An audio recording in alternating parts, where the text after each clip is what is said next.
그래서 오늘 이 세미나 관련해서 저는 오늘 잠언 말씀을 통해서 말과 관련된 내용을 우리가 한번 눈으로 직접 확인해 보려고 합니다. 그래서 오늘의 주제는 무엇입니까? 우리의 언어 생활, 우리의 말 생활은 어떻습니까? 잠언 10장 32절입니다. 잠언 10장 32절. 자, 우리 여기 화면에 있는 걸 보시죠. 다 같이 시작. 의인의 입술은 기쁘게 할 것을 알거늘 악인의 입은 패역을 말하느니라. 아멘. 의인의 입술은 뭘 알아요? 기쁘게 할 것을 안다. 하지만 악인의 입은 패역을 말한다. 패역이 무엇입니까?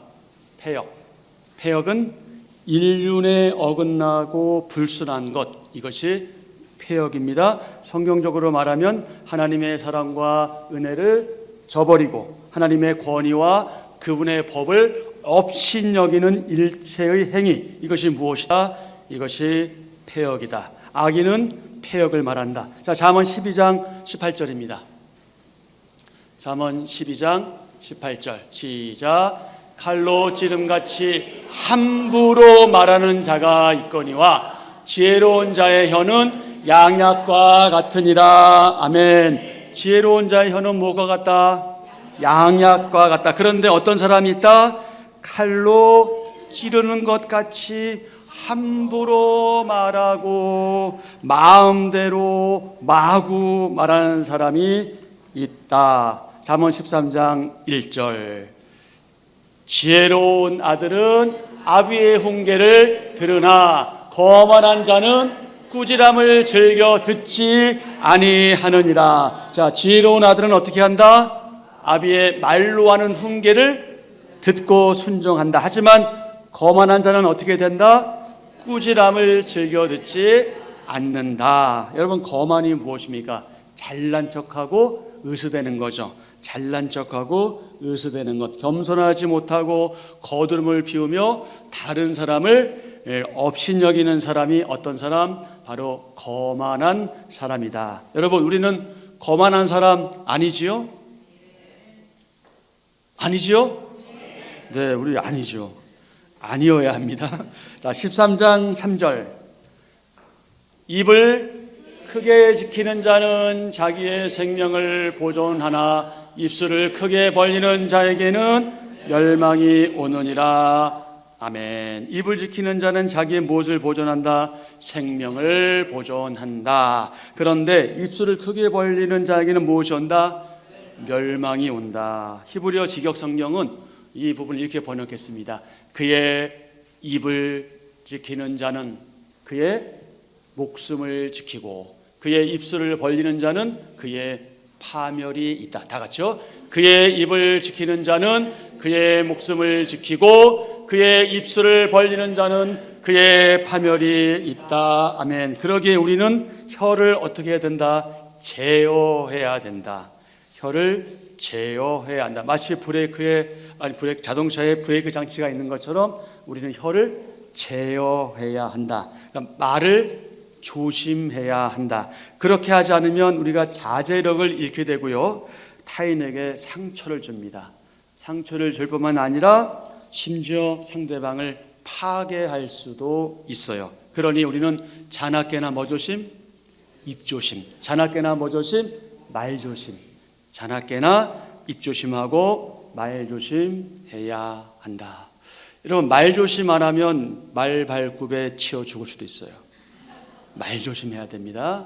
네, 말 조심. 자, 잠언 13장 10절입니다.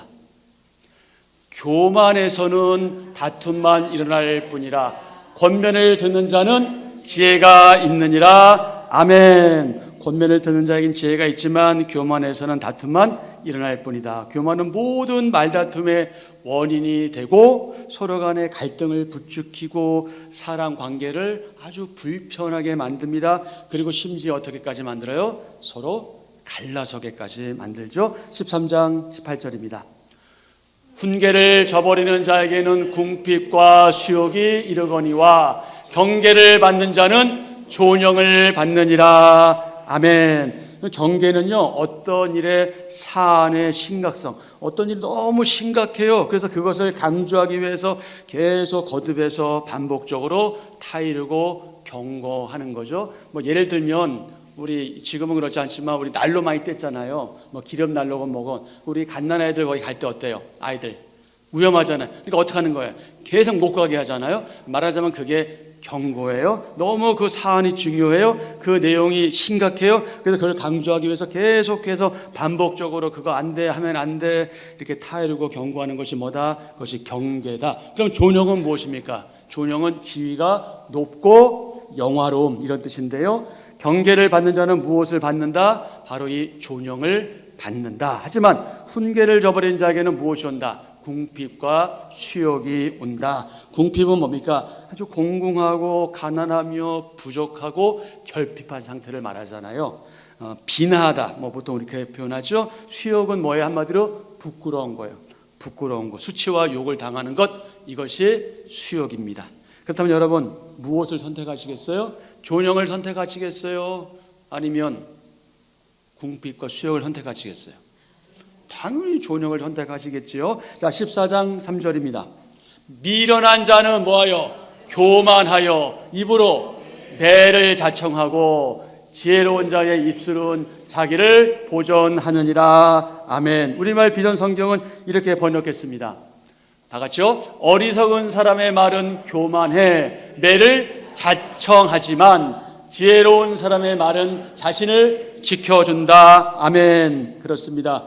지혜로운 자의 입술은 자기를 보존하지요. 하지만 미련한 자는 교만해서 뭘 자청한다? 매를 자청한다. 저 매를 벌지. 우리 애들 클 때 많이 했잖아요. 저 매를 벌어줘. 우리 많이 했죠. 매를 어떻게 한다고요? 스스로 원하는 자청한다는 거예요. 자, 여러분 이보다 더 어리석은 일이 어디에 있겠습니까? 자, 14장 24절. 진실한 증인은 사람의 생명을 구원하여도 거짓말을 뱉는 사람은 속이느니라. 아멘. 그렇습니다. 진실한 증인은 사람의 생명을 구합니다. 그런데 거짓말 내뱉는 사람은 어떤 사람이다? 그 사람은 속이는 사람이다. 자, 마지막 잠언 15장 1절입니다. 유순한 대답은 분노를 쉬게 하여도 과격한 말은 노를 격동하느니라. 아멘. 유순한 대답은 분노를 그치게 합니다. 화가 나더라도 상대방이 부드럽고 온유하게 말하면 그 화가 줄어들지요. 하지만 과격한 말은 노를 격동하게 한다고 그랬어요. 노를 격동하게 하고 높은 고성, 거친 말, 이것은 늘 상대로 하여금 막 짜증나게 하고 그리고 화나게 하죠. 그러니 우리가 분노하지 않고 평정심을 찾으려면 우리가 연습해야 돼요. 뭘 연습해야 되냐면 조용하게 말하는 법을 연습해야죠. 조용하고 부드럽고 온유하게 말하면서 그러면서도 또 솔직하게 말할 수 있어야 합니다. 여러분 이게 사실 쉽지는 않죠. 쉽지는 않아요. 쉬우면 누구나 다 잘하겠죠. 그러나 우리 계속해서 이 생각을 하면서 어찌하든지 우리가 말을 할 때 상대방과 대화할 때 이런 상태로 가야 하지요. 사랑하는 지체 여러분, 말과 관련된 잠언의 말씀들을 우리가 몇 가지 확인해 보았습니다. 그러면서 우리가 어떻게 말하고 우리가 어떻게 말하지 말아야 할 것에 대한 교훈을 우리가 얻었을 줄 압니다. 이제 그 자세한 내용은 강의를 통해서 여러분이 귀한 교훈을 얻기를 기대하고요. 자, 우리의 질문은 이겁니다. 지금까지 저와 여러분 우리는 어떤 언어 생활을 해왔는가? 우리는 어떤 생활을 했는가? 가정에서 자식들과의 관계 속에서, 부모와의 관계 속에서, 형제와 형제 관계 속에서, 또 우리가 친척들 간에 우리가 교회 공동체에 대해서 우리가 서로 어떤 언어 생활을 해왔는지 조금이라도 우리가 다른 지체를 위한 생각, 말, 언어, 행동을 했는지, 아니면 내 중심적으로 내 판단이 옳은 것처럼 생각하고 내 판단대로 다른 사람은 어찌하든 관계없이 내가 하고 싶은 대로 해왔는지, 이런 것들에 대해서 우리가 한번 좀 돌아볼 수 있으면 좋겠습니다. 하지만 여러분, 과거에 우리가 어떠했던지 이미 시간은 다 지나버리고 말았어요. 그러니 지난 과거는 우리가 묻어두기로 하고요, 오늘 이후부터 우리가 어떤 말을 해야 하는지, 어떻게 말해야 하는지 늘 생각하고 묵상하고 그렇게 실천하는 저와 여러분 되기를 기대하고 축복합니다. 아멘.